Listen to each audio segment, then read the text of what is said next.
Bonjour à tous, ici Adrien. Aujourd'hui dans cette vidéo, on va revenir sur une nouveauté de Ubuntu 20.10 qui n'a pas beaucoup fait parler d'elle parce qu'elle ne s'adresse pas à tout le monde, mais uniquement aux administrateurs système dans les entreprises. Oui, cette nouveauté permet, dès l'installation, d'ajouter la machine directement dans son domaine Active Directory. Donc c'est arrivé depuis la version 20.10 de Ubuntu. Alors, bien sûr, avant, on pouvait installer Ubuntu et la faire adhérer, notre machine, à un domaine Active Directory. Problème, il fallait le faire en ligne de commande, taper tout un tas de commandes. Là, c'est disponible dès le processus d'installation. Alors, vous le savez, je suis en train de tourner une série de vidéos sur l'informatique dans le monde professionnel. Cette vidéo n'en fait pas partie puisque je n'aime pas spécialement la philosophie Ubuntu.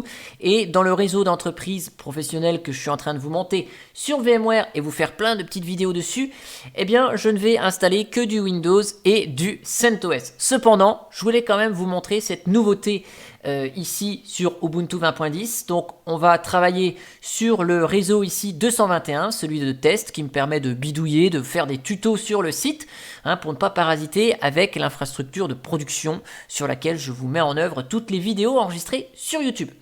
Donc l'avantage c'est que ici vous voyez j'ai mon domaine linuxtrixtest.lan, j'ai plein d'utilisateurs qui sont créés, enfin plein, que quelques-uns. Ici, il y a moi, il y a deux autres utilisatrices d'un service administratif. Et donc, le fait d'installer une Ubuntu et d'ajouter le support Active Directory va permettre à l'administrateur système, en installant la machine, de l'adhérer direct au domaine, sans prise de tête. Et donc, tous les comptes qui sont créés dans notre domaine pourront se connecter sur la machine nouvellement installée. C'est quand même pas mal du tout.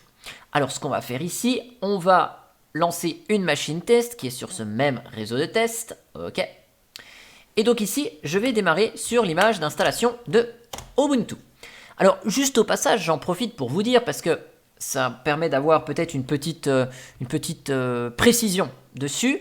Mais si vous ne le savez pas, ici, la machine virtuelle, elle est équipée de quoi? D'un UEFI, ici, microprogramme utilisé UEFI, et le Secure Boot est activé. Donc vous voyez bien, Ubuntu supporte pleinement l'UEFI et le Secure Boot, donc il n'est pas nécessaire de désinstaller, de désactiver le Secure Boot quand vous installez une Ubuntu. Voilà, je voulais vous le préciser parce que souvent on entend dire qu'il faut désactiver le Secure Boot, mais c'est pas le cas.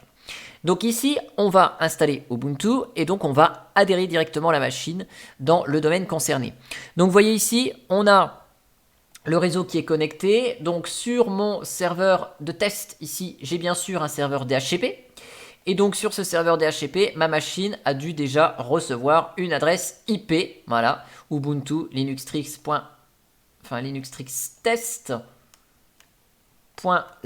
ouais, je vais y arriver, avec l'IP en 200, donc parfait, les paramétrages sont bons, donc normalement, ma machine est pleinement capable de résoudre le domaine linuxtrixtest.lan. Donc là, je vais continuer, et l'option, vous allez voir où est-ce qu'elle se cache ici.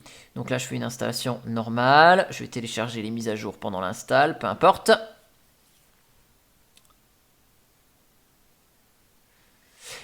Donc, sur ma machine, il y avait précédemment une Fedora, parce que je me suis amusé à faire quelques tests.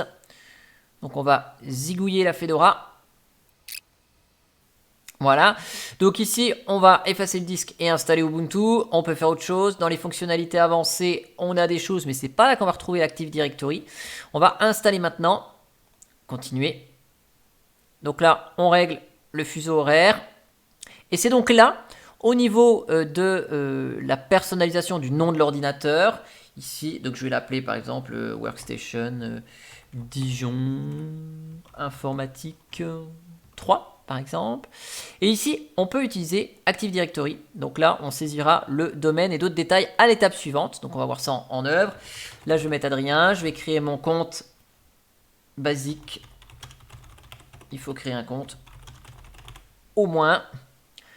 Et puis là, quand on fait continuer, vous voyez, on a la partie configuration de l'Active Directory. Donc ici, le compte, c'est un compte local qui est créé. Là, on va donc indiquer le domaine. Donc linuxtrixtest.lan. Et là, on met le nom d'un compte qui est capable de faire quoi? D'adhérer une machine au domaine. Donc ici, moi je vais utiliser le compte Adrien Linuxtrix qui est membre de plein de groupes, dont le groupe ici administrateur du domaine, administrateur de l'entreprise. Donc il est complètement admin celui-là. Il peut tout faire, dont ajouter une machine à un Active Directory. Donc Adrien Linuxtrix.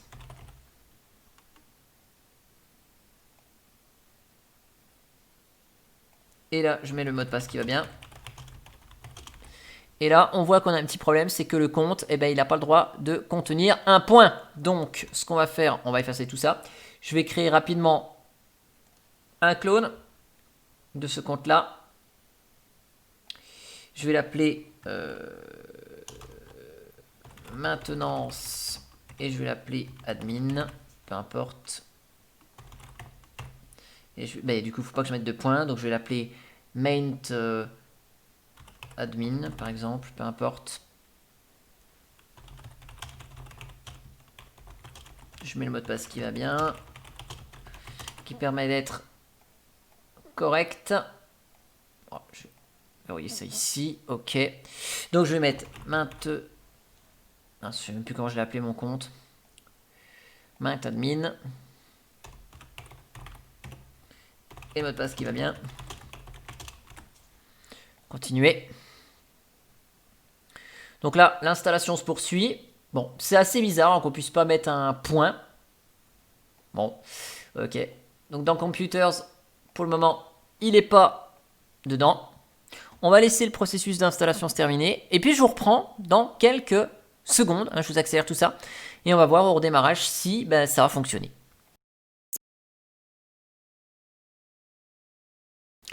Voilà, donc le système est installé. On va voir si c'est adhéré. Yes, ça semble être adhéré correctement. On redémarre maintenant.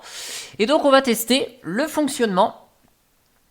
Donc je retire le média. Bon, c'est une machine virtuelle, hein, c'est pas très grave. Donc là, vous inquiétez pas sur le temps de boot. Hein. J'ai juste mis une pause d'une dizaine de secondes avant de booter pour pouvoir faire des opérations pendant mes tests. Donc notre Ubuntu se connecte. On va essayer de se connecter donc avec deux comptes. On va essayer avec le maintenance admin là qui donc n'a pas de points. Donc on va essayer maint admin at linuxtrix.lan, le linuxtrix test.lan. Je mets le mot de passe adéquat.